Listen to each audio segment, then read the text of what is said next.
All right. So, just before we start, you guys probably don't know this, but I have a qualification in stock trading from the Shore Academy, which I did. It took 6 weeks to get, and I did it. And at the end of it, I decided no, stock trading wasn't for me.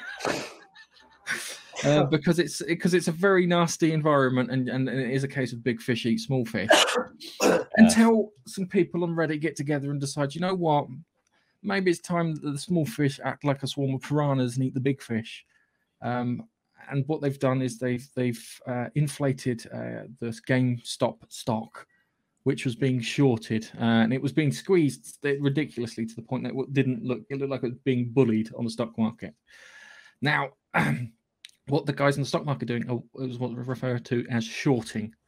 Yeah, and that's shorting without filling your trousers. Okay, so what they do is they go to the company and say, "Hey, GameStop," goes, "I'd like to have some of your stock," and they go, "Okay, here, have 10 shares of our stock." And then what you do is you take the 10 shares, yeah, and you say, "I'll give them back soon, I promise," and then you sell those shares straight away onto the stock market, yeah.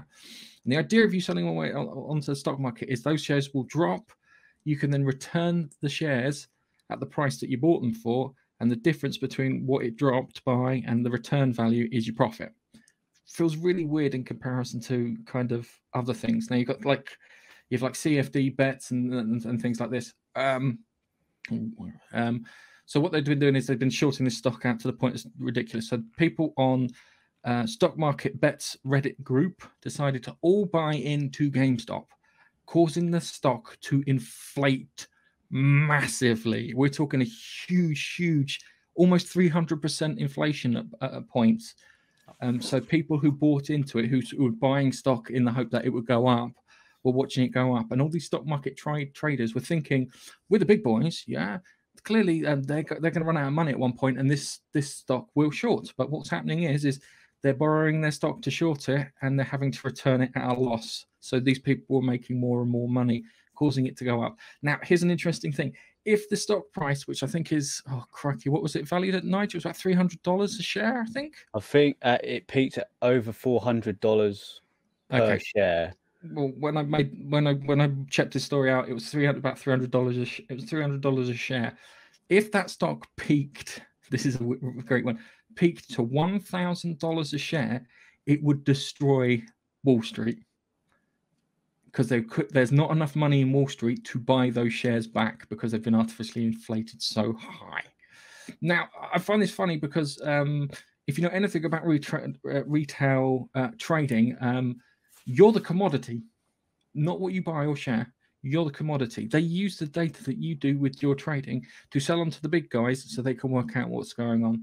And I've seen it personally where stocks which should be going up and down depending on the news that's coming in. So what you'd do if you were trading, you would look for all your leading statistical indicators, and then you'd look for what they call fundamental indicators. So it would be like the Federal Reserve would say, hey, we know what we're increasing interest rates or something. Yeah. So if they increased interest rates, the money and stuff would all change in the market. But sometimes you'd find that they'd say something like that, and then like one time it would change, 2 times it would change, 3 times you're expecting it to change like it did before, but all of a sudden it goes the other way. Really annoying, especially if you're stock trading. But they were trying to similar things. They were trying to do this with the GameStop stock, but they've done some really dumb things. One of the dumbest things they've done is they've stopped people trading in it because the stock market doesn't like this. Doesn't like that the smaller people have all got together and they've ganged up on them and caused them to lose money. And there's a video of a billionaire crying, which makes me smile because he thinks that the rich people are being ganged up on by the poor people. Robinhood have stopped people and sold their stock. So where they were holding on to it, they've sold their stock so they can't make any more money off the back end of it, which is wrong.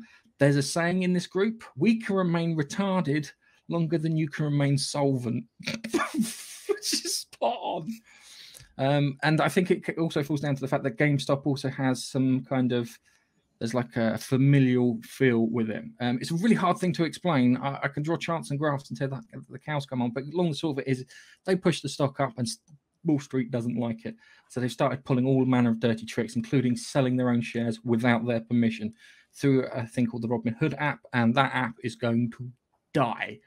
So that business will be gone and forgotten after all of this is done. But for those in there, Elon Musk bought shares, and apparently he's made money.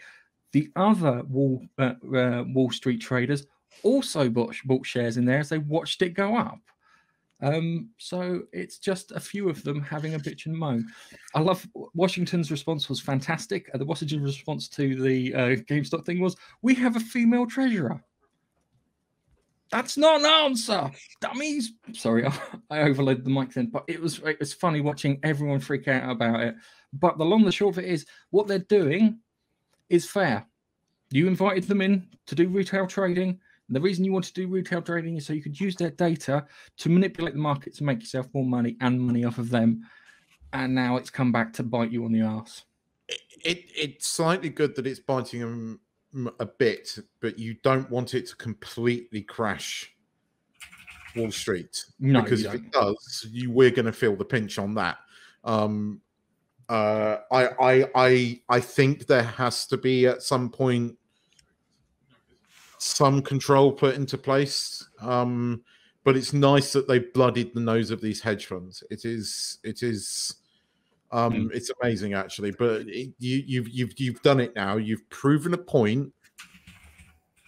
Calm it down a bit, because then it's going to start screwing people. And right now, you don't want that to happen. That's the only thing I would. Yeah. It's my pension's not in the US stock exchange. It's split up between 3 European areas, one of them being the London Stock Exchange. I find it funny. Hang on a second. Let me just see if I've got this video here of this rich person complaining. The reason why people are using the Robinhood app is because it gives the opportunity to buy very few shares, whereas before, if you go straight into the stock exchange, I think there's a minimum amount. Yeah, that's what all the ones do, because you have to buy like 1,000 shares, which winds up being £100,000, which you can't afford. Yeah, but and that's why the Robinhood app was good, because it allowed you to buy 2 or 3 or 4. Here and there. Trading 212 does a similar thing in the UK. What I don't agree with is Robinhood app automatically selling off people's shares without their permission. That surely isn't legal. Now there are rules inside the app where it will cash out a trade where it thinks it's going south quickly and automatically cancel it. From experience, but this is different because it's making the money, not losing money. So it looks like they're trying to protect the funds. This is just a video of one of the guys from Wall Street. Hang on a second. The reason the market is doing what it's doing is people are sitting at home getting the checks from the government, okay? And this fair share is a bullshit concept. It's just a way of attacking wealthy people, and I think it's inappropriate. We all got to work together and pull together. Tell me if I'm wrong. But yeah, this guy starts fucking whinging and crying pretty much over the fact that people are playing the stock market as you were supposed to allow them to play. This is a really weird one. This is what I think they're how can I put it politely? Anarcho-capitalism, I think is the way they described it. Create anarchy through capitalism. I know that they don't like it. No, I don't give a shit that they don't like it. So I feel sorry for it. I really do. It's just I feel sorry. He can have his butler drive him down to the seaside so he can have a cry in his yacht, his $1 million yacht, and I'll feel sorry for him after he loses all that money. Do you know what? I think this might sum it up from a Reddit point of view. Nothing to see here. That's a good one. I just love the fact that a group of smaller investors have come together to do this, and it's a weird one. But this is going to be playing out for a while. The downside is that I imagine it'll get infiltrated by fucking commies or something, and they'll be making out that it's against this, that, and the other, rather than it was just a group of investors deciding to fuck the market to see if they could, and they did. And I think you know what? There was a hole in your logic. There was a hole in your trading. You didn't think the whole thing through. There's going to be a lot of lawsuits and a lot of lost money on this, and I think it's good. But as I said, if that GameStop hits $1,000 a share, it's goodbye Wall Street. And I mean, creators. Part of me is like, go on, do it. I dare you, do it. Well, I think I sent you guys a picture the other day because I think at some point they became a FTSE 500 company because of this share price. And I sent you guys a picture of a boardroom with all the suits in there. And there in the middle is Big Bird. Oh yes, I Big remember Bird that, representing Those- GameStop. yeah. I can't get over it.